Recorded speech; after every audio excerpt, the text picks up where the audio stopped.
Okay, now I should be live on YouTube. I don't know why I wasn't before. Let me check before I start the show and what I want to do. Unbelievable.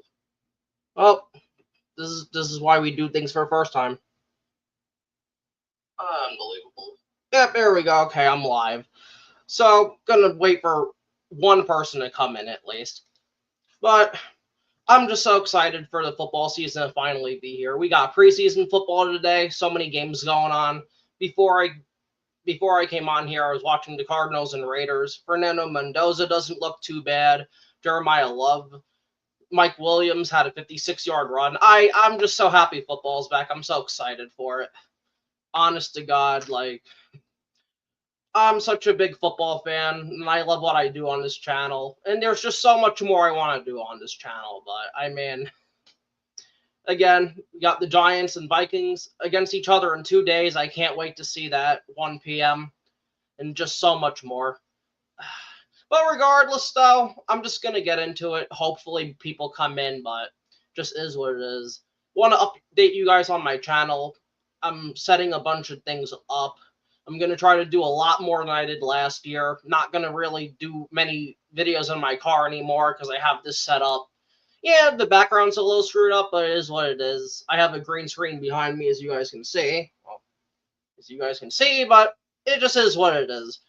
I just feel comfortable using the green screen right now. My room's not really in perfect condition, but regardless, though, I'm just so excited to be here. Even if one person ends up watching, I'm just so excited to be here. But I need a better setup as well. Yeah, soaring wind show. Yeah, my room just looks like shit, so that's why I'm using the green screen. I'm trying to move out of my apartment at some point, probably in a year and a half or 2 years, but I think this background looks awesome and all that, but regardless, though, like I said, I'm just excited. I have a lot of content. I have a lot of plans for this channel this year, and I just honestly can't wait to do it. But with that being over now, let's talk some Giants football. And the first thing I want to talk about today, this was reported 2 days ago, but the Giants brought in Terrion Arnold, former cornerback of the Detroit Lions, for a visit. Now, updated, he's going to end up signing with the Seahawks. Really looking at it, yeah, I mean, I have a motto. If you didn't rape or kill a motherfucker, draft them. I guess that also means sign them as well. But at the end of the day, with everything going on, the uncertainty of his situation, I would have stayed away from that. But what it does show you and what it does tell you is our cornerbacks are absolute fucking garbage. And the Giants told you that. They literally brought in this guy, Terrion Arnold, who kind of fell off a little bit last 2 years. Honestly, that's why Detroit honestly cut him. He wasn't convicted of anything, but they just didn't want to deal with him anymore, and his play on the field took a dip down. But at the end of the day, that just shows how bad this Giants cornerback room is. Paulson Adebo, and look, I'm trying not to make a lot out of training camp. And again, and that's why I haven't made videos on training camp, because ultimately it doesn't matter. These guys are doing new things, running a bunch of plays. It's not perfect, but overall, though, these giant corners just aren't good at all. I mean, you fucking have Deontay Banks. He's been the best corner so far in in our training camp, which says a lot of just how bad Paulson Adebo's been. Like I said, I want to try not to take a lot out of it, but I mean, shit. Paulson Adebo didn't do himself any favors by not showing up to voluntary mini camps, pissing off John Harbaugh, kind of being in a doghouse. Greg Newsome, who we signed for 1 year, $8 million, just honestly just not good enough. But again, we're going to see. Andrew Phillips, he's hurt, our slot corner. But even when he's healthy, he's getting cooked in coverage. I love him because he can stop the run and all that, but it's just honestly just not good enough. But it's just going to be interesting. I mean, I don't know what the Giants are going to do at corner. This is really bad. And to even look at what's his name again, Arnold. Teron Arnold, I don't know why I can't remember Teron, but was a big eye-opener for me. That told me all I need to know what John Harbaugh and Denard Wilson thinks of the secondary. And then not to mention our safeties. Like Javon Holland had one of the worst seasons the safety has had in 20 years, I heard. I mean, and look, I'm not looking at safeties. I'm not. I'm more of an offensive line guy personally, but shit. I mean, Javon Holland's bad. Tyler Nubin's unplayable. Like, Tyler Nubin absolutely fucking sucks at everything. He can't cover. He's slow. I mean, honestly, I don't even know what Tyler Nubin does at this point, being a former second round pick when we missed out on other players that we could have drafted. And honestly, I just don't know. But the only thing you can hope for is the run defense is good with Arvell Reese and Tremaine Edmonds. They can help with that. Micah McFadden, so on and so forth. And that our pass rush can just get there before a secondary gets beat. And honestly, I'd rather have that than the secondary being good and the pass rush being bad. I just like to build on the inside than the outside. If your pass rush can't get there, it doesn't matter how long your corners can cover for. So, yes, our corners suck ass, but if our pass rush, if Abdul Carter can get there, Kayvon Thibodeau can get there, if Arvell Reese, if they decide to put him on an edge on some package plays or whatever, can get there. Ultimately, the secondary is not going to matter, but I mean, I could see quick game very easily killing us. I could see tight ends very easily killing us. I mean, again, the secondary is just not good. Like, the secondary is just absolute trash, but at this point, you have what you have. We're about to start the preseason. It's August. You have what you have. And at the end of the day, the Giants are just going to have to try to make it work, but I mean, I just don't know what to say. The secondary is just absolutely inexcusable. And I just want to say hi to my friend Spunky1991, my brother from another mother. I love you, man. I'm so happy you were able to make it. As you can see, the chat's booming right now, but I just this Giants secondary is just so unbelievably bad. Like, I was honestly surprised they even brought in Teron Arnold, but again, we're just gonna whatever happens at this point. So, but getting into things, the Giants released their first unofficial depth chart, and looking at this unofficial depth chart, honestly, like, I don't know if you guys can see this or not, but now talking about the first unofficial depth chart. The depth chart means fucking nothing. Again, that's also why I didn't do a video on this either, because ultimately it doesn't matter, but I know a lot of people care about this and think it's important. It's not. It's an unofficial depth chart.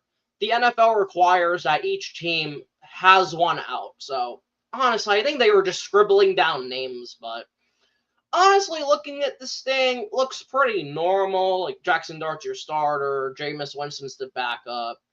Brandon Allen, I don't even know if he's going to be on the team. I don't know if the Giants are going to carry 3 quarterbacks. I'd say probably not, because you can just use maybe Brandon Allen or whoever as an emergency quarterback, a third string, which you are allowed to have. They passed that in COVID after, I think it was the Broncos wide receiver who had to start a football game, but so the NFL's not allowing that. But look at the rest of this. Left tackle, Andrew Thomas. That's normal. Marcus Bowe, the second string. Again, I'd prefer Marcus Bowe is on the inside, but the Giants are going to do what the Giants are going to do. J.C. Davis, the third string left tackle. J.C. Davis, if you haven't watched my video on my breakdown of J.C. Davis after a draft, you should go check that out. But J.C. Davis was an absolute beast at Illinois. Before that, at New Mexico, he was just all over the place. Up against Ohio State, up against Texas, Michigan. Just shutting guys down. Yes, and now he does struggle with strength, but rather than that, everything else with J.C. Davis was fine. This man was a top 10 left tackle in college, so that's the show I like to see. So hopefully he moves up the official depth chart in September, but we'll see what the Giants do. And with Marcus Bowe, apparently Giants had him take some reps at center. A lot of guys want Marcus Bow at center. I need to watch more film on Marcus Bow if he actually is a center or not. But at the end of the day, we'll just see what happens with that. Left guard, John Runyon Jr. Yeah, he's going to be your left guard. Giants might try to draft his replacement this year, like I was saying last year. But John Runyon Jr., average to above average pass blocker. Then you have Daniel Falele, who I absolutely hate he's on this team. Like, I honestly hate he's on this team, but you know John Harbaugh was going to bring him here. I ended up ranting on that. I made a video in that in April, but he's your second string left guard, so if John Runyon gets hurt or Francis Mauigoa gets hurt, it's going to be Falele, and that honestly scares the ever-living shit out of me. But the bright side is he has Andrew Thomas, who to me is the best left tackle in the league, next to him. So hopefully Andrew Thomas could help Daniel Falele if John Runyon Jr. gets hurt. But let's just hope he doesn't get hurt. Then you have Jake Kubis. Honestly, I guess just an average starter, maybe below average player. Kubis, I don't think, is ever going to start on anybody's offensive line. But to be fair, Jake Kubis never really gets any opportunities anyway. We'll see him in preseason. But moving on, John Michael Schmitz. I thought he had a decent year last year. It seems John Michael Schmitz just keeps getting better year after year. So hopefully this is his breakout year. A lot of Giant fans are down on John Michael Schmitz. I understand that. I'm going to give him a chance because, honestly, I don't want to have to look for another center. I mean, he's undersized. He doesn't know leverage, even though he was a wrestler in college. But at the end of the day, I hope John Michael Schmitz has a good season so we could sign him to a contract. Because don't really want to have to draft a center or sign one. But we'll see what John Michael Schmitz does. Lucas Patrick as the second string center. I think he suffered a concussion or some injuries, so Brian Hudson, who apparently has been doing very well in Lucas Patrick's, don't know why I can't say that today, in his absence. So good for Brian Hudson. Right guard, Francis Mauigoa, who I also made a breakdown on before he even was a New York Giant. My first ever breakdown on YouTube was Francis Mauigoa, and the Giants drafted him 10th overall because of the Dexter Lawrence trade. So I guess it was just meant to be. So I can't wait to see Francis Mauigoa on Saturday. I think, honestly, if he plays, which apparently the Giants might be playing their starters for a drive, I really want to see Francis Mauigoa. Besides Arva Oris, who I'm going to be getting into, by the way. He's the most exciting player on offense I want to see, because I want to see Francis Mauigoa maul and run over some defensive tackles and defensive ends and shit. I want to see him on the move. I mean, with Greg Roman's run schemes, there's going to be a lot of pulling from these tackles, from these guards, even probably JMS, but apparently John Runyon Jr. is not good at pulling, but hopefully with us he can do it. But we'll see. But I'm just excited for Francis Mauigoa. His film was so good. Not elite like a Quinn Nelson, but in this particular draft, being the best offensive lineman, I would have taken him 5th overall if other players weren't on the board. But again, I'm just happy Francis Mauigoa is a Giant. I cannot wait to see him in preseason. I cannot wait to see him start. Then you have Aaron Stinney or Evan Neal. Now, this is weird. Like, Aaron Stinney should be the backup right guard. Aaron Stinney, again, below average starter. Like Jake Kubis, never really going to get an opportunity to start. But he is better than Jake Kubis. He did play in some games for us last year when guys went down. He wasn't too bad. So just to keep that in mind, Aaron Stinney's not the worst offensive lineman you could get. And then Evan Neal. Same with Daniel Falele, but I hate Evan Neal so much more. Evan Neal also listed as the second string right guard. I just hope he gets cut. I don't even want Evan Neal on the team anymore. I hate Evan Neal. I can't stand Evan Neal. Yes, I wasn't on YouTube to express that, but I hate this fat ass fuck. I can't stand Evan Neal. And the faster he gets cut from this team, the happier I'm going to be. Because, honestly, I can't stand Evan Neal's ass. And it actually annoys me. It makes me cry at night seeing him on my team still. But John Harbaugh likes to give guys chances, like, all that shit, blah, blah, blah. But I hate Evan Neal. And that's pretty much it. And then Braden James, I think, or Braden Giants, I can't really see that, but I don't know if the Giants just signed him or whatever. He's not going to be on this team. I don't give a shit. Don't care. Right tackle, Jermaine Illuminor. Yeah, he's going to be the starting right tackle. I love Jermaine. Above average to great pass blocker. Needs to improve on his run blocking. But you know what?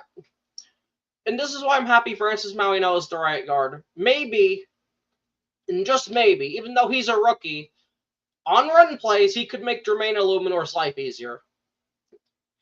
That's the only thing I can hope for Jermaine on run blocking wise, because honestly, he's not the best run blocker. So, but if he could even get a little bit better at that, whether it's the Greg Roman scheme or they just keep practicing that shit over and over and over again, because we're going to be a run-heavy football team.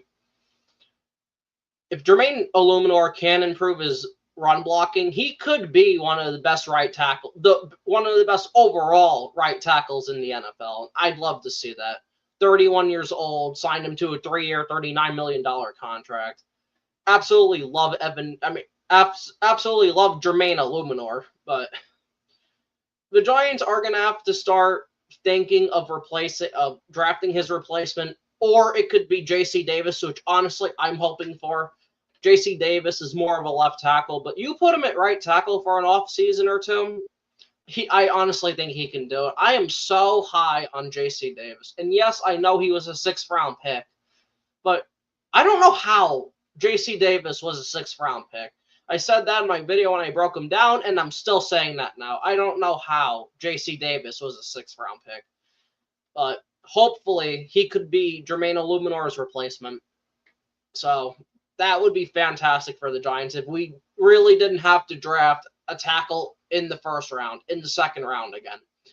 Joshua Ezeudu, the 2nd-string right tackle, I don't understand why we can't put Ezeudu at guard. He's not a tackle. Yes, he has quick feet, but he's played tackle before in preseason. He hasn't looked good. Maybe it's going to be different this time around, but just put him at guard. Like, I don't know why we keep putting Joshua Ezeudu right tackle. Like, I just don't understand that.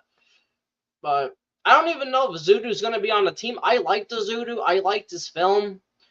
But he was a 3rd-round pick out of North Carolina for a reason. But at the end of the day, and again, this depth chart doesn't matter, but it just is what it is with Joshua Ezeudu. I wish him the best of luck. And then 3rd-string right tackle, Ryan Skonecki. I don't think he's going to be on the team. And then our international player we got from Australia, who he did an interview with Bobby Skinner on Giants Nation show. So if you want, go watch that. Go subscribe to Giant Nation show. Bobby Skinner and Grump, they do such a good job honestly, they do such a good job every single video, every single day. They work hard. Their previews, all that shit, their player interviews, and they interviewed Gerard Gray, but it was a good interview. I hope he makes it.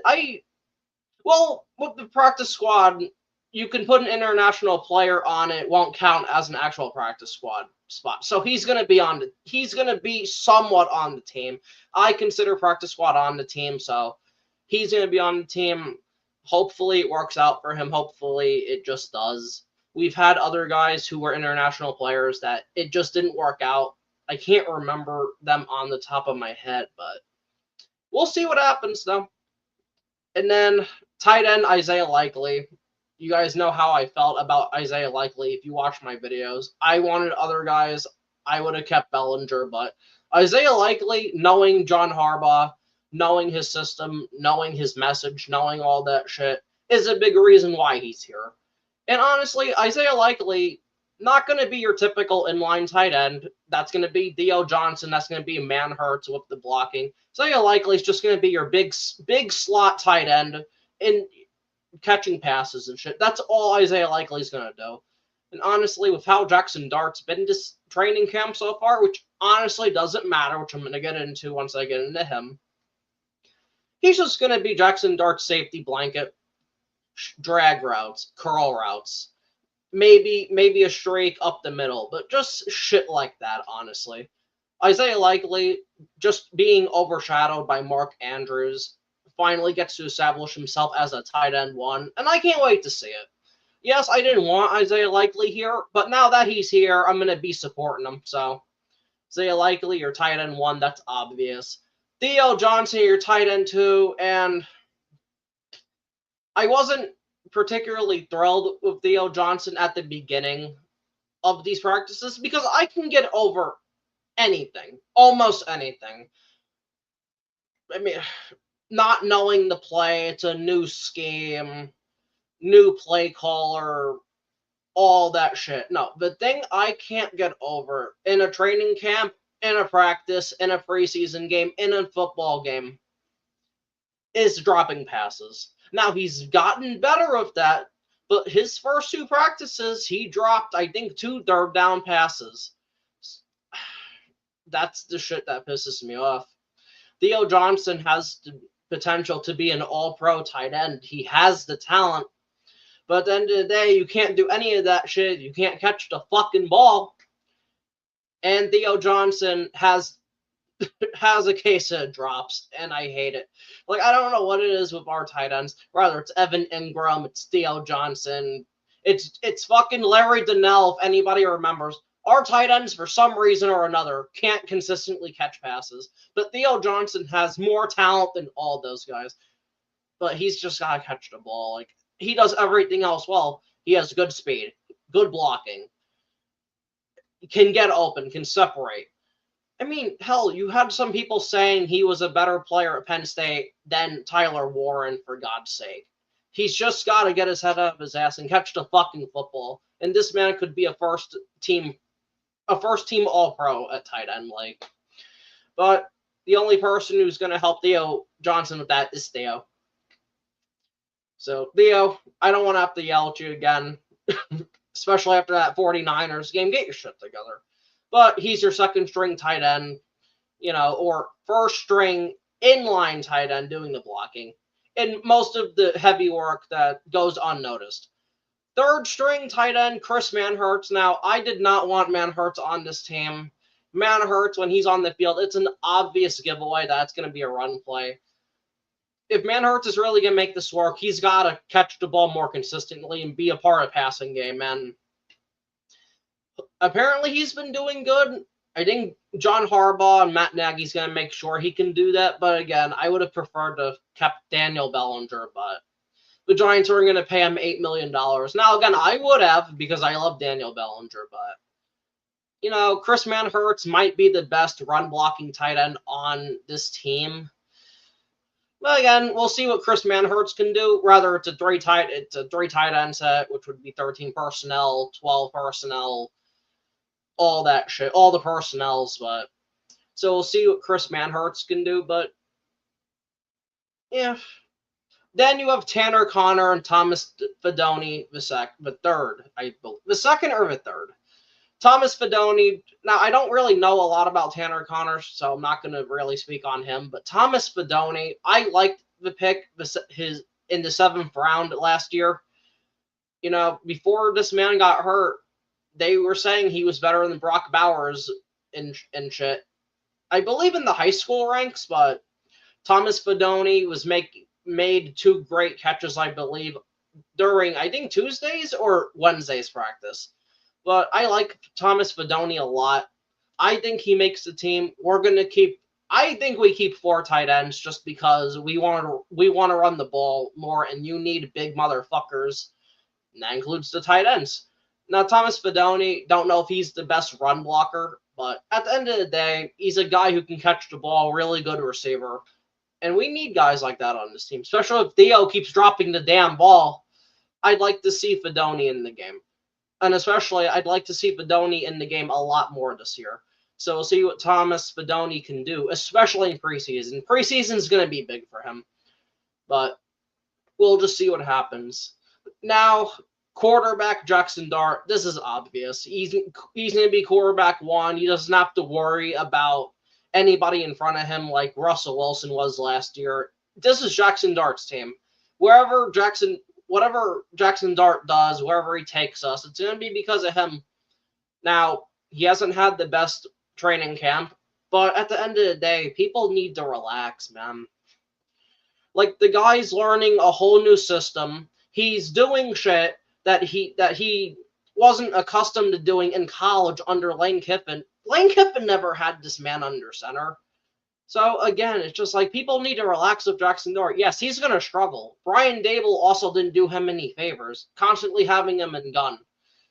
I mean, being under center, it's going to set up for the play action fake, which the Giants were really bad at last year. And it's going to make our running game more effective because it's going to end up moving the linebackers down in the box, and they're going to have to respect the run one way or another. They're going to have to respect us instead of just, oh, he's in gun, oh, it's going to be a pass.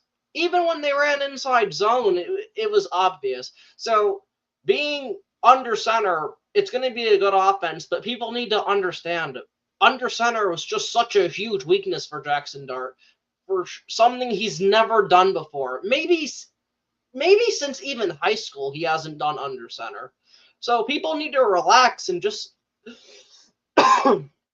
people just need to relax and just get off his nuts and just let him do his thing. Let's see what he does in preseason. Let's see what he does in these joint practices before everybody kills Jackson Dart. But like, just give the guy some fucking time. Never seen so many people overreacting on Twitter or YouTube or content creators, so on and so forth. Oh, Jackson Dart looks horrible. The whole fucking house is burning down. Like, everybody just needs to take a chill pill. Jackson Dart's doing the very best he can. And then I think he's going to have a good season. He could take a step back because it's a new system and all that stuff, but they're teaching him how to be an NFL quarterback, and that's what he was missing last year. But we'll see what he does this year. I can't wait to see Jackson Dart in preseason. Hopefully he starts against the Vikings. I would like to see him for a series, and especially the second week against Miami. But again, we're just gonna see what happens. But I'm happy that we're doing the under center because it gives us another element of the passing game we didn't have before. Our offense won't be so obvious now. Defenses are going to have to respect us. They're going to have to respect our play calling. They're going to have to respect our running backs. They're going to have to respect our fucking receivers. They're not just going to be able to cover them for a second because they'll have to see if it's a run. Whether it's the safeties coming down, it's the corners coming down. That's what the play action does. The Giants used to do it a bunch with Eli, and trust me, it works. I remember those Eli Manning years with the under center. He would just flat out just throw a missile in the middle of the field to a wide open tight end. Now, why was that? Because that linebacker went down and bit on the play action. That's what caused like Kevin Boss to be wide open, caused somebody in the slot to be wide open on a slant or a drag route. So play action is really good for us, and I'm glad the Giants are bringing it back. But we'll see if Jackson Dart can execute it. But it's gonna take him a while. It's gonna take him weeks. It might even take him months to really perfect and master this. Again, they're asking him to do something he's completely hasn't really ever done. Maybe since high school, maybe since Pop Warner, all that shit. But regardless, I just can't wait to see Jackson Dart. But now, Jameis Winston, the second string quarterback. Jameis Winston's been here, has been a Giant since, 2025? And in the league since 2015. I love Jameis Winston. Now, I know Jameis Winston's act can get tiring on teams real quick. You could ask Tampa Bay, you could ask the Saints, you could ask the Browns. But when Jameis Winston filled in 2 or 3 games, Jackson Dart was out. He was good for us. We should have won that Detroit Lions game. That Packers game, yeah, he should have got picked like 4 or 5 times. Again, that's one of those games where you can get really tired of Jameis Winston real quick, but I like Jameis Winston a lot. Not afraid to throw the ball down the field, thinks he can make any throw, doesn't give a flying fuck at all. I love Jameis Winston, and I'm happy he's a Giant. but he doesn't fit this system at all. Him and Jackson Dart are complete opposites. Jameis Winston's not going to be running. I mean, again, if Jackson Dart gets hurt, the team's going to have to. Matt Nagy and the offensive staff's going to have to make a completely new offensive game plan for him. No running, no read options, no quarterback runs, none of that. Because Jameis Winston's not doing any of that shit. But I just love seeing Jameis Winston. I don't want to see him this year because I don't want to see Jackson Dart get hurt. I don't want to see Jackson Dart get hurt. But Jameis Winston's fucking awesome, and I'm happy he's a New York Giant. And then Brandon Allen, the dart string quarterback. I believe he used to be a Cincinnati Bengal. Again, I think he'll be on the practice squad. But, see what happens with Brandon Allen. We're going to see him a bunch in the preseason. But it's going to be interesting. Fullback Patrick Ricard, longtime Baltimore Raven. I 100% knew we were going to sign Patrick Ricard in some shape or form. Just one of those guys who absolutely loves John Harbaugh. Like Isaiah Likely, can deliver his message, tell the Giant players what to expect, all that good shit. Patrick Ricard's going to help us open up running lanes. And I'm so happy to have a fullback again. I remember the days of Madison Hedgecock, Henry Hynoski. I missed that. Now, I know Hynoski was more of a tight end, but he would play fullback occasionally. But like Madison Hedgecock, I missed the fullback. So I'm happy we have him. I formation is going to be more effective. Goal line is going to be more effective. Now, Patrick Ricard, putting up stats himself, he doesn't really do that. I don't know if he's ever had I don't know if he's ever had a receiving touchdown. Maybe he's had like 1 or 2 rushing touchdowns, but yeah, it just is what it is. Again, Patrick Ricard could be like your 6th offensive lineman on the field also.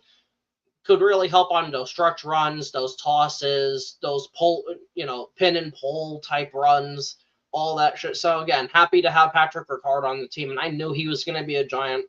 I don't think he was going to go anywhere else. Maybe Cleveland, but I doubt that. And then second fullback Grant Finley on this team. The Giants had signed him a couple of days ago, or maybe it's a week now. I lose track of time, but yeah, Grant Finley, I don't know. Probably not going to make the team. I doubt practice squad because nobody's really signing a fullback. Fullback's been so outdated in the NFL since like the mid-2010s. Now to get into running back, Cam Scottaboo or Tyrone Tracy is running back 1.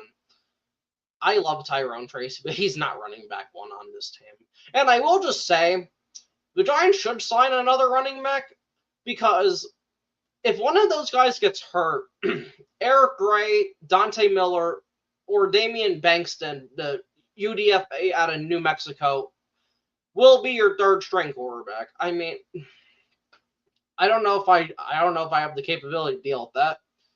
Dante Miller, great preseason player, but the Giants never give him a chance in the regular season. There has to be a reason for that. I don't know what it is, but who knows? I heard he's not really good at taking hits, and all he does is run straight really fast. Again, just is what it is. Eric Gray should not be on this team anymore, but at this point, if the Giants do not sign a running back, I could very easily see Eric Gray making this team just for depth. Like, Eric Gray, man, whether it was a 4th or 5th round pick, he just sucks at everything. Yeah, okay, he's good in the preseason, but I'm tired of guys who are good in the preseason don't do shit in the regular season. Eric Gray can't field punts. Eric Gray, useless in the regular season. I just hate Eric Gray. Yes, he was a 4th or 5th round pick. I don't remember which one it is, but like one of the other people I said, like fucking Evan Neal, or especially Darius Slade, who I'm going to be getting into. Just get off my team. Like I'm just tired of Eric Gray. I can't take Eric Gray anymore. I'm tired of the Eric Gray experiment. But it just is what it is. Just fuck it. Then we get into the wide receivers, the last thing on the offense. Now, this is the interesting thing. Malik Neighbors, clearly wide receiver 1. Duh, no shit. Darius Slayton, to my dismay, wide receiver 2 on this team. I can't take Darius Slayton anymore. Like, I had a glimmer of hope when I heard the Giants might cut Darius Slayton, but they're not going to. Also, the cap casualty is just too high. But like I said last year, I didn't give a fuck. I did not care about the money we would lose. I could not take Darius Slayton anymore. And I'm just gonna get into it. Why not? I hate Darius Slayton. Yes, he was a 5th round pick. I can't. I hate the drops. And a lot of drops are a part of the game. I don't care. He drops the ball at the worst possible times I've ever seen in my life.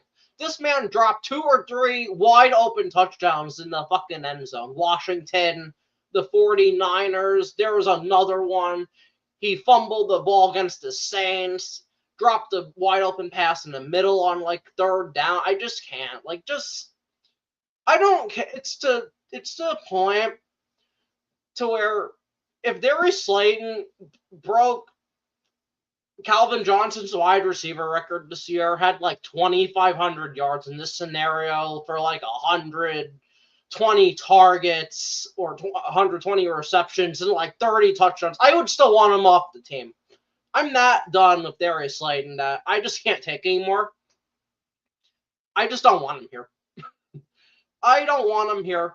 He needs to just go somewhere else. Yes, I know we would have to replace him, but I mean, if we're being fair, I want a wide receiver in the 1st round in the 2027 NFL draft, but get Darius Slayton off my team. I can't take the shit anymore. Now, a lot of people, he's consistent, blah, blah, blah. I want guys who can consistently catch the ball. Like, I'm sorry. If you're a wide receiver, you should not be dropping the ball, really. Like, if you're getting headhunted, okay.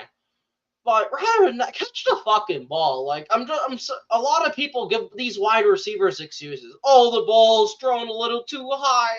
Oh, this and that.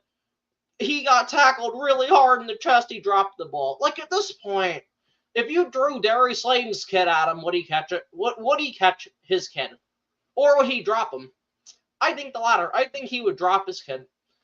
And I think Darius Slayton also got married this offseason. I want to ask his wife, did he drop the ring? At any point, rather the proposal or the wedding, did this man drop the ring? That's all I want to ask.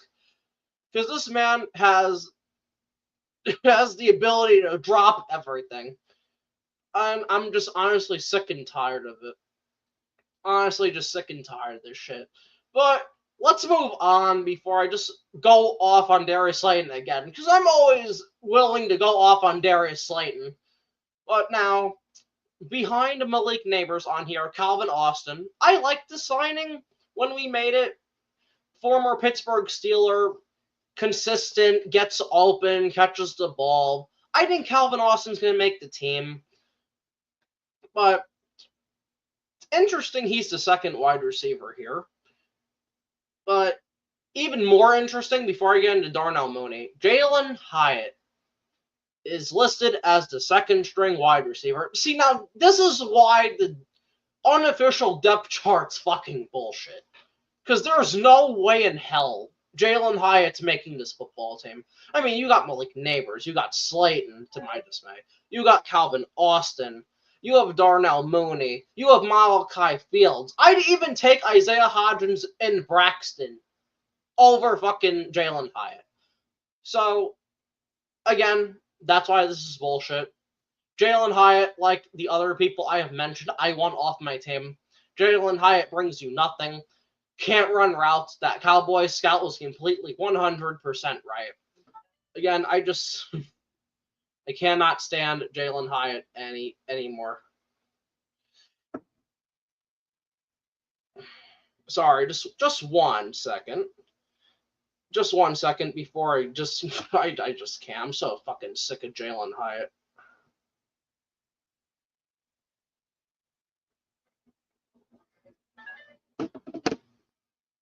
Now, Darnell Mooney.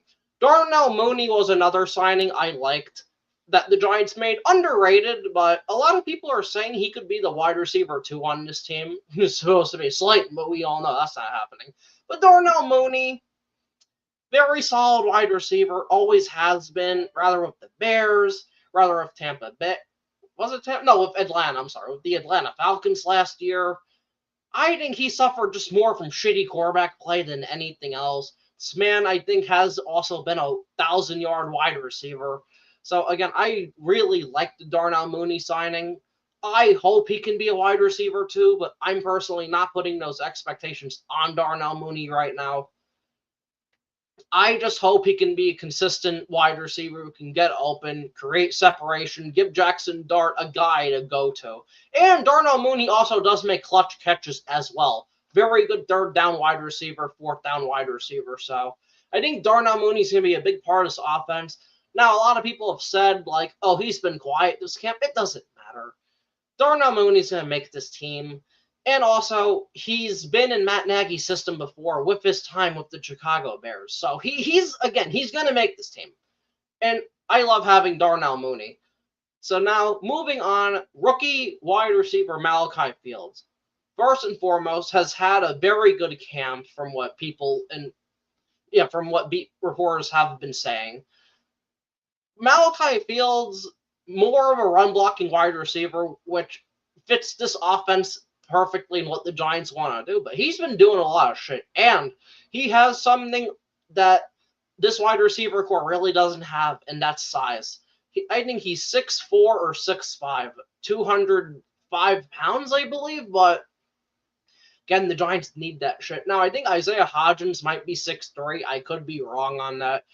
Darnell Mooney, I think he might be 6 foot something, but Malachi Fields is going to be such a big help in the red zone. Rather it's blocking or especially catching the ball in the end zone. Now, what I hope doesn't happen, some people have said he might be Ramses Barden. I hope for the love of God he doesn't turn into Ramses Barden, because that would be absolutely terrible. But then I also heard some Plexico Burris comparisons for Malachi Fields. That would be better. We just don't carry a gun in fucking sweatpants. Hopefully, though, Malachi Fields doesn't do that. But I would love if Malachi Fields could really contribute this year. That would make me so unbelievably happy. But again, we're gonna see. But so ranked third string wide receiver behind Malik Neighbors. I think he's gonna start a lot more, honestly. But we'll see what happens. Braxton Berrios, I don't know if he's going to make this team. With Gunnar Olszewski going down due to injuries, I don't know. It's tough because of this wide receiver core, but Braxton Berrios has had an awesome camp, been doing a lot. But we'll see what the Giants do. I mean, there's competition here. But then also you have Ryan Miller. I don't think he's going to make the team. Juju Smith-Schuster, he's not making a team. He had a knee injury. He's going to get cut. Xavier Gibson, former Jet, he's not making the team either. Braxton Berrios can do what Xavier Gibson does, but better. Dylan Cambry, I think practice squad. And then, last but not least on this offense, Odell Beckham Jr. Now, see, this is the tough thing. Because you have Malik Neighbors, you have Slane, you have Austin, you have Mooney, that's 4. You have Malachi Fields, that's 5. And I think Braxton will be 6. Would the Giants consider carrying 7 wide receivers and keeping Odell Beckham Jr.? Now, that I don't know. Odell Beckham's older now. Odell Beckham's not in his prime anymore. And I hope people realize that he's not going to be 2015 to 2018 Odell Beckham. But it's hard to imagine the Giants cutting Odell Beckham Jr. Now, it makes sense, but it would just shock me to see that on my screen that Giants have cut Odell Beckham Jr., but he's had an okay camp. He was on the first team starting offense, I believe, this week. But I just don't know what the Giants are going to do. Again, it would be shocking to me if they cut him, but I think these joint practices and preseason games are going to do a lot for Odell Beckham one way or the other. But again, I just don't know what the Giants are going to do. He doesn't do special teams at all, which you have to do if you're a wide receiver 4 and down, you have to contribute to special teams, but he just hasn't. Even in his prime, he really didn't. I think he had like 1 punt return touchdown against the Detroit Lions in 2016, but rather than that, I can't remember any other time Odell Beckham really has done anything on special teams, if we're being completely honest. But again, we're just gonna see if the Giants decide to keep him or not. I hope they do, because I like Odell. But apparently, also in man coverage, he can't separate. But he's very good against zone. So again, we'll see what happens. But again, it makes sense not to keep Odell Beckham Jr. because there are better wide receivers on this team. Like Braxton Berrios would be the better wide receiver to keep over Odell Beckham Jr. As unbelievable as that is to say, but Braxton Berrios just brings a lot more than an Odell Beckham Jr. does. And it sucks to say that because Odell Beckham's had so many fond memories here. The catch, the playoff run, the playoff run that lasted one fucking game because he dropped like 2 or 3 passes, but yeah, I just don't know what's going to happen, but we'll see what he does in preseason. That's going to tell us a lot. But now moving on to this defense, DJ Reader, nose tackle. Obviously, we needed him, so he's going to be the starting defensive tackle, along with Shelby Harris on the other side of him. I hope these guys can really stop the run. DJ Reader not in his prime anymore, but again, the linebackers, because they're going to be a big part of if we can stop the running, if we can stop offenses from running the ball down our throat like they did last year or not. But DJ Reader, I don't need him to. And see, and this is the thing. I don't need my defensive tackle to be a pass rusher. A lot of us football fans got spoiled by Aaron Donald. Your defensive tackle's just primarily supposed to be the guy who opens holes for your edge rushers and your linebackers to go make plays on the quarterback and the running backs. That's what I need DJ Reader to do. It would be great if occasionally he could get to the quarterback. But at the end of the day, that's not what we're paying him for. Just stop the run, close and clog up holes from the offensive linemen so their running backs can't do shit. Same thing with Shelby Harris. But at the end of the day, that's just what we need. We need run stuffers. We need run-stuffing defensive tackles, and that's what DJ Reader can bring to this football team. And I'm glad the Giants signed him. And I'm glad we traded fat-ass Dexter Lawrence, who couldn't do that at 340 pounds. But I'm happy DJ Reader's on his team, and he can contribute that to us. Then, I'm not going to even talk about these defensive tackles, except Bobby Jamison Travis. Bobby Jamison Travis, our 6th-round pick. I think he, out of all the, well, not anymore, but because Arvell Reese is so awesome, but Bobby Jamison Travis could contribute in stopping the run. Rather, it's taking over for Shelby Harris.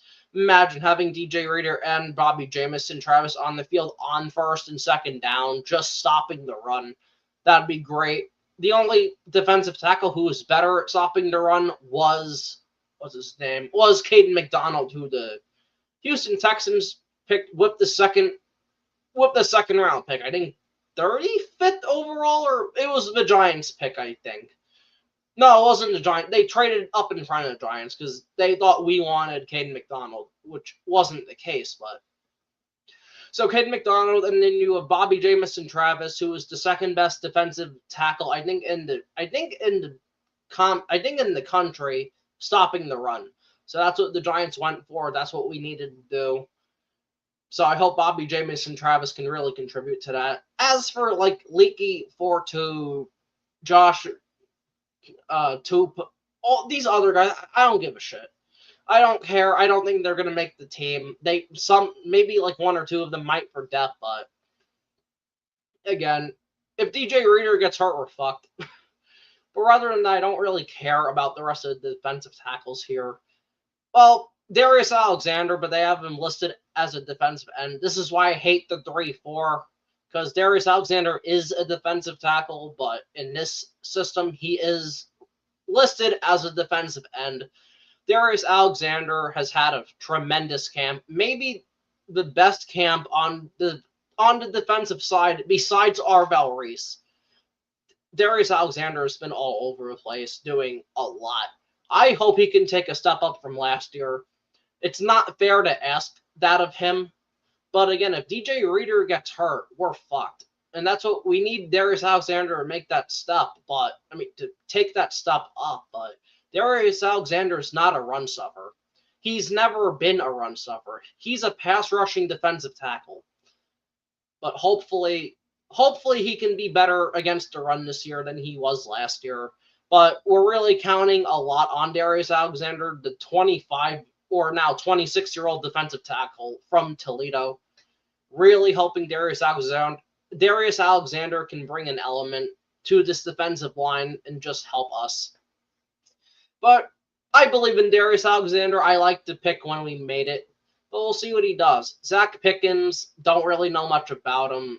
Marlon Davidson, don't really know much about him. But now we get to the fun part of this defense, and that is the pass rushers. Brian Burns, of course, going to be starting. But I think he's dealing with an ankle or it's something, but he's minor injuries, going to be fine. Chauncey Golston, the Casper the Friendly Ghost, as I called him in my previews. I hope he can be on the field a lot more. He's more of a good run stuffer and a good pass rusher, so we'll see. Chauncey Golston can play more downs than he did last year. Really helped this team. Abdul Carter and Kayvon Thibodeau, number one on the depth chart. It's going to be Abdul Carter. Kayvon's going to be second string, as they have Chauncey Golston listed twice here. But, yeah, so Abdul Carter, 4 sacks last year. He had a fuck ton of pressures, but just going to say it here.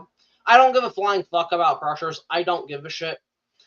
Because you could create really good pressures, but if the quarterback still completes the pass, at the end of the day, that pressure didn't matter. I'm a sacks person. I will always be a sacks person. Sacks end drives, sacks end plays. That's just how it goes.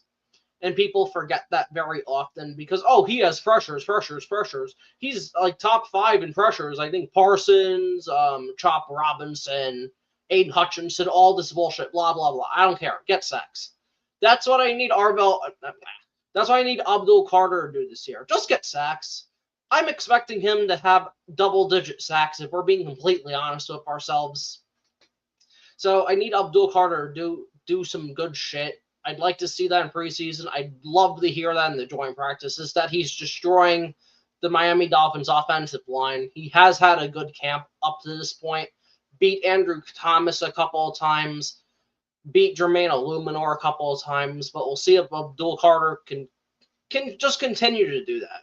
And then Kayvon Thibodeau. I was so high on Kayvon Thibodeau when we drafted him in 2022, and it just has not worked out. Just a jag, just another guy. He's gonna be the second string behind Abdul Carter when it's all said and done, and then Golston will be behind Brian Burns, or vice versa. Regardless, it doesn't really matter. Kayvon Thibodeau, decent against the run. Not really the pass rush production you're looking for. His 11.5 sack season was kind of bullshit. I mean, beat backup tackles. I mean, I wish Kayvon was better than he ultimately was, because he was not worth the 5th overall pick, and it sucks saying that. And at the end of the day, I don't think the Giants keep Kayvon Thibodeau no matter what. If he has a great season, the Giants are not re-signing him. We have too much at the edge already. And you could also put Arvell Reese there, which I don't want to do, but... And then also you could trade Kayvon Thibodeau if he's doing good at the beginning of the season before the trade deadline. But... So, again, I just don't think the Giants end up keeping Kayvon. This is going to be his last year here. But we'll just see what happens with Kayvon Thibodeau. And also, and that's the other thing with Abdul Carter before I get to linebackers, he needs to be able to stop the run. I know, too damn light coming out of college, but if he can stop the run, he will be a better player. But we'll just see what Abdul Carter does. But I need him, Thibodeau, and Brian Burns to be better against the run. But I'm just going to get into linebackers. Arvell Reese and Tremaine Edmonds and Micah McFadden, they're going to help with the run, especially McFadden and Reese on the edge. They could help out if it's an outside run either direction, but it shouldn't just be on them. Need Brian Burns, Abdul Carter, and Kayvon Thibodeau do their thing and to stop the run. But now let's just get into the linebackers. Tremaine Edmonds. Personally, I wanted Leo Chanel. The Giants did not. The Giants wanted Tremaine Edmonds. We tried trading for Tremaine Edmonds before he hit free agency. The Bears wouldn't do it. They just let him go, and the Giants signed Tremaine Edmonds. Tremaine Edmonds, great size. He's had a good camp. I think like 6'3", 6'4", and that's also why this has been harder for Jackson Dart, because he's not going up against scrub ass fucking linebackers like he did last year. He's going up against 6'3" or 6'4" Tremaine Edmonds who can jump up high. Same thing with Arbel Reese. So it's fucking hard for this guy to throw in the middle of the field. But I digress. Tremaine Edmonds, I just hope he can do well. Whether it's stuffing the run or picking off passes. He is a linebacker that can intercept the pass. I think he had 4 or 5 last year, but it's going to be interesting to see what Tremaine Edmonds does in this Denard Wilson defense. But I'm excited for Tremaine Edmonds. Now that he's on the team, I'm excited for him. Is Micah McFadden being the backup behind Tremaine Edmonds, or he might be on the outside as well. But we'll see. Micah McFadden had his season cut short due to injury in the very first week of the season. Micah McFadden, like Kayvon Thibodeau, I also think he is not on the team after this season. Especially if he has a good season. If he has a good season, he's going to get paid and we're going to lose him, and I'm going to miss Micah McFadden. I know he has a high missed tackle rate, but I still like Micah McFadden, and I hope this can be his breakout year. I want him to get paid, so we'll see what Micah McFadden does, but I'm excited. But the player I'm most excited for on this defense, besides Francis Mariano on the offense, and I know it's not fair because they're both first-round picks, but Arvell motherfucking Reese. Arvell Reese, this training camp has been sensational. He's been fucking incredible. Arvell Reese has made Jackson Dart's life and the offense's life a living hell. I had a breakdown on Arvell Reese. I watched the film. He's built different. And now I'm just going to say, I was a Sonny Styles fan first. I didn't realize how good Arvell Reese was until I watched the film and I did a breakdown on him. Arvell Reese, man, is fucking incredible. I go back to that Texas game, the very first game of the 2025 college football season. This man was all over the place. He had 3.5 sacks, or 3 sacks. He should have had 4, and he almost picked off Arch Manning for a pick 6 due to elite covering skills. And the only reason he didn't, because Arch Manning saw him at the last minute and pump faked and did not throw the pass. But Arvell Reese is going to change this defense. And I'm so happy the Giants are just having him play linebacker, not putting a lot on his plate. Now, also, Arvell Reese is great at edge, but I would just love if he could be our Patrick Willis or Luke Kuechly. And Thomas Davis, Sr., former Panthers linebacker, said that Arvell Reese has some traits of Luke Kuechly. And honestly, watching it on film, it's true. Like, Arvell Reese is just so unbelievably good. Like, I'm so excited to watch Arvell Reese. I might be more excited to watch him than Francis Mariano, to be honest with you, just because of what Arvell Reese can bring to this linebacking core that the Giants have not had in a very, very long time. Maybe since Antonio Pierce. And maybe John Beeson in like the game or two he was healthy for us, but I'm so looking forward to Arvell Reese, man. I absolutely cannot wait. So it's going to be interesting to see what Arvell Reese does in these preseason games, and especially the joint practices. He's gonna kill the Miami Dolphins. Like, it's not going to even be fair. Malik Willis is going to hate his life. But I mean, like, shit, man. But now we have to talk about this dreadful, dreadful secondary. I mean, actually, fuck the secondary for a minute. Jack Kelly, second string, wide linebacker behind Arvell Reese. I think he's had an okay camp, but we'll see what he can do. I think he's going to end up being the Micah McFadden replacement, to be honest with you. So we lose Micah McFadden. It's not the worst thing in the world, but honestly, I think that's what Jack Kelly's role is going to be. But now moving on to the secondary. The secondary's fucking trash. I mean, like, Paulson Adebo, cornerback 1, even though he's not a cornerback 1. Deonte Banks, cornerback 2, who's had a good training camp, but we'll see what can happen. He has talent. Like Theo Johnson, he has talent, but corner's hard to play. I got on Deonte Banks' case last year. He pissed me off. I hope, and for his sake, he can actually be a good corner. And we'll just see what I just want to see what he does in preseason. I mean, confidence can really boost a corner's flight, really can, and he's been having a lot of it. So, but again, this was against the Giants wide receiver corps, so I want to see what he actually does against good wide receivers. I hope the Vikings play their starters for a drive because I'd like to see what he can do against a Justin Jefferson or a Jordan Addison, one of those guys. Moving on, Colton Hood, third string. Also, Corey Black is there, but Colton Hood, also another corner, has been great these practices, this training camp. A lot of people are saying he might be the cornerback 1. You can't do that to him. Don't do that to him. You're gonna do that, wait a year. Let him be the second. I mean, if you worst comes to worst, just let him be the second corner. But really, he shouldn't even see the field this year.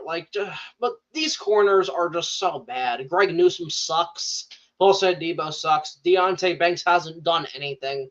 Drew Phillips is hurt. So Colton Hood's going to be on this field, but he's been doing well. But he could easily lose confidence. Corner is so hard to play. It really, really is. Corey Black, 7th round pick. I have no hope for Corey Black. And then you have the safeties. Tyler Nubin, as I said earlier in the show, he absolutely fucking sucks. He's trash. Jason Pinnock, back up behind Tyler Nubin. It just is what it is.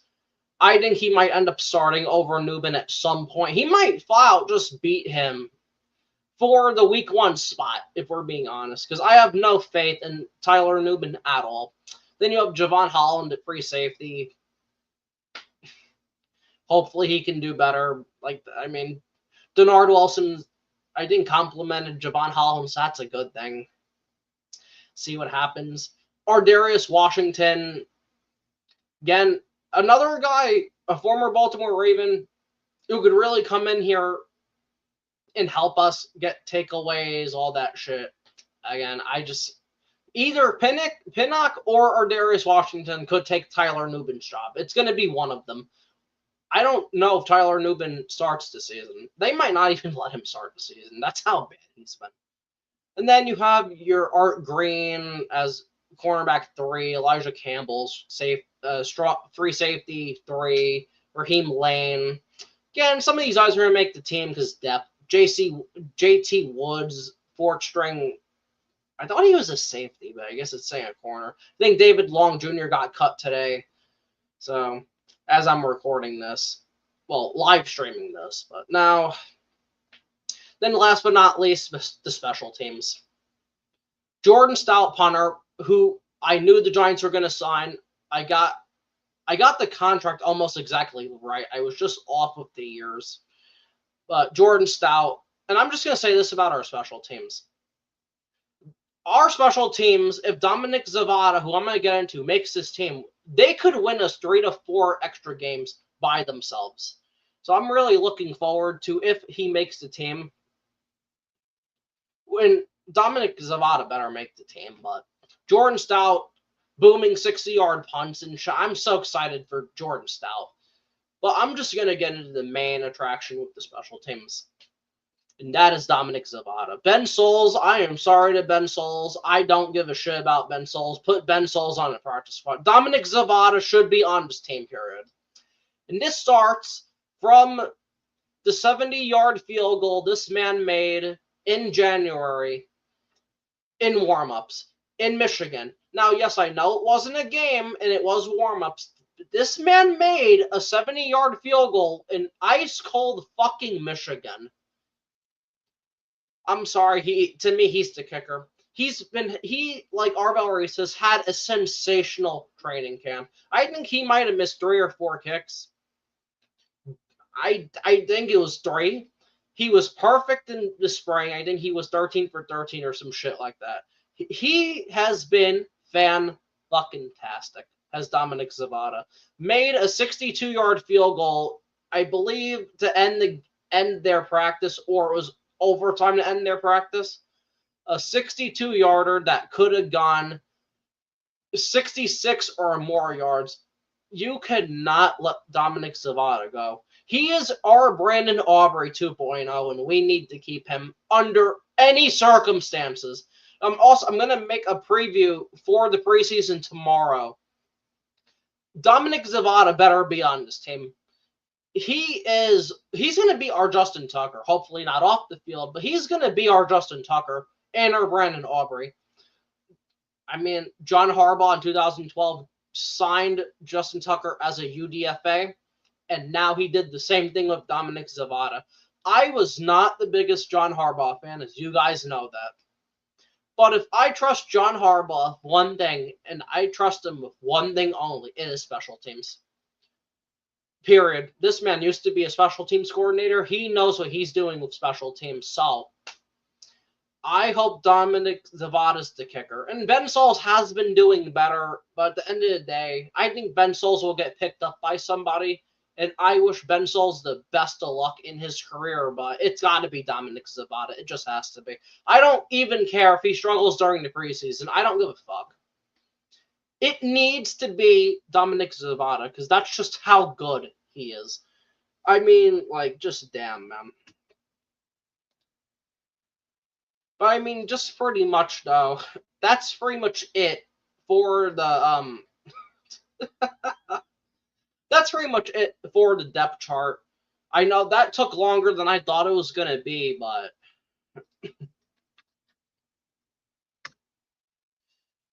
man, just unbelievable. But let's see what else I have here, since nobody's watching anyway. We'll see. I already talked about the Giants offense struggling in camp. People just need to relax on Jackson Dart. Arvell Reese being a fucking beast. He's awesome. Dominic Zavada being sensational. Again, I just love all that shit. I mean, but again, I'm just happy to be here. I'm happy for the people that did come in, the one or two people. I just can't wait. I'm so excited. I'm just so excited for the NFL season. I'm excited for all that shit. Really, 100%. I'm just excited for the NFL season. I cannot wait to see the Giants play football. Absolutely cannot wait to see the Giants play football.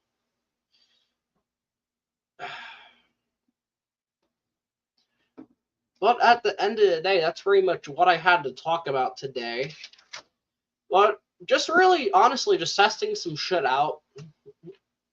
But it's going to be interesting to see what happens in all this.